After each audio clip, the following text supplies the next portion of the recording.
میں آتے ہیں اللہم اغفر لأمتی رب حب لأمتی، دنیا میں رہتے ہیں تو امت کی مغفرت کی دعائیں، قبر میں جاتے ہیں تو امت کی مغفرت کی دعائیں، آج بھی قبر میں امت کی مغفرت کی دعائیں کر رہے ہیں۔ میرے آقا صلی اللہ علیہ وسلم کا مقام یہ ہے۔ صحیح مسلم شریف کی حدیث ہے، جب قرآن کریم نازل ہوا نا تو ایک قرات کی اجازت اللہ جل وعلا نے دی۔ جبریل امین حضور اکرم صلی اللہ علیہ وسلم کی بارگاہ میں حاضر ہوئے تو اللہ نے ایک قرات کی اجازت دی۔ حضور اکرم صلی اللہ علیہ وسلم نے جبریل امین کو واپس بھیج دیا، جبریل واپس چلے جاؤ، اللہ کی بارگاہ میں عرض کرو کہ میری امت کے قبائل تو بہت زیادہ ہیں، اب ایک قرات کی اجازت، یہ میری امت کے لیے اس کا تلفظ آسان نہیں ہے۔ حوّن علی امتی، امت کو سہولت دی جائے۔ نبی کریم صلی اللہ علیہ وسلم نے جبریل امین کو واپس بھیج دیا، جبریل امین اللہ کی بارگاہ میں حاضر ہوئے۔ اب دیکھیں ہندوستان کے علماء بیٹھے ہیں، حضور کے امتی ہندوستان میں بھی رہتے ہیں نا، میں جب ہندوستان میں جاتا ہوں تو وہاں پر جب بیانات میں مجھے دعوت دی جاتی ہے، جب مجھے مدعو کرتے ہیں تو کہتے ہیں شاکب شامی کو ہم دعوت دے رہے ہیں۔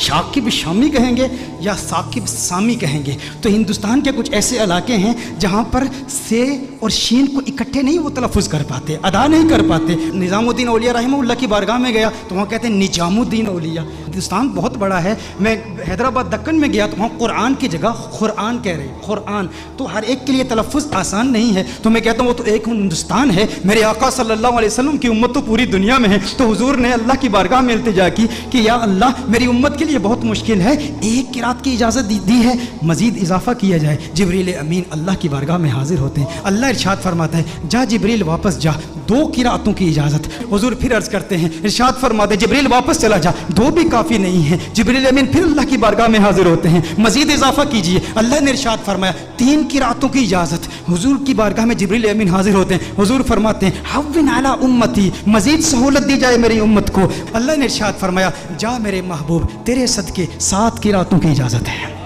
اللہ ناراض نہیں ہوا، اللہ نے ناراضگی کا اظہار نہیں کہ میں ارحم الراحمین ہوں، میں اپنی مخلوق کے تلفظ کو نہیں جانتا تو کون جانتا ہے؟ میرے محبوب بار بار جبریل کو واپس کیوں بھیجتا ہے؟ میں نے تو قرآن نازل کیا نا، لیکن اللہ نے ناراضگی کا اظہار نہیں کیا بلکہ اللہ جل وعلا نے پیار کا اظہار کیا۔ اب اللہ کا پیار کیا ہے، اللہ کی محبت کیا ہے کہ محبوب یہ جو 3 بار تجھے تکلیف اٹھانی پڑی نا کہ تو نے جبریل کو 3 بار بھیجا ہے میری بارگاہ میں، اس تکلیف کی وجہ سے محبوب تجھے انعام دیتا ہوں، تجھ پہ اپنی عنایات کا نزول کرتا ہوں۔ وہ انعام کیا ہے؟ تجھے ضمانت والی 3 دعائیں دیتا ہوں، 3 دعائیں۔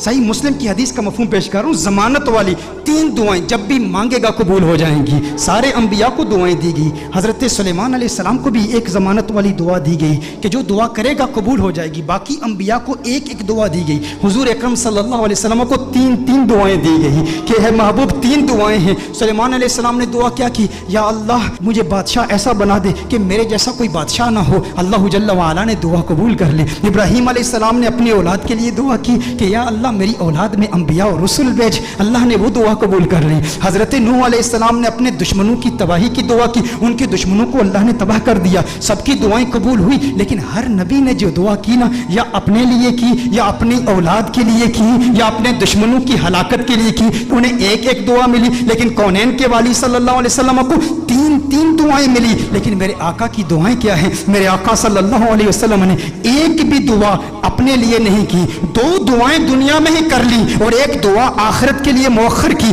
دنیا کے لیے جو دعا تھی وہ کیا تھی؟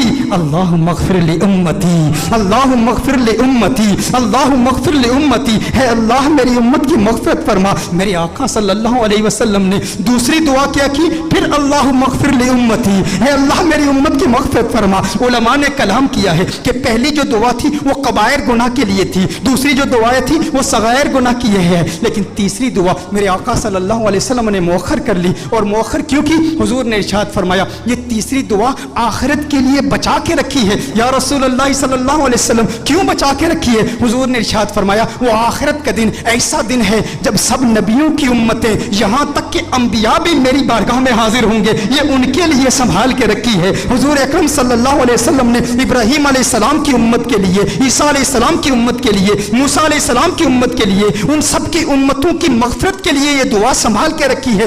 ذہن میں یہ سوال تو پیدا ہوتا ہے نا، باقی انبیاء کو بھی قیامت کی ہولناکیوں کا علم تھا نا، قیامت کی ہولناکیوں اور سختیوں اور شدت کا علم تھا نا، وہ جانتے تھے کہ مخلوق کس قدر مجبور ہوگی قیامت کے روز، انہیں بھی اپنی امت سے محبت تھی نا۔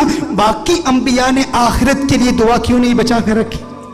ذہن میں سوال پیدا ہوتا ہے، باقی انبیاء بھی اپنی امتوں سے پیار کرتے ہیں، لیکن انہوں نے اپنی امتوں کے لیے وہ دعا بچا کر کیوں نہیں رکھی؟ ایک دعا تھی امت کے لیے بچا کر رکھتے نا۔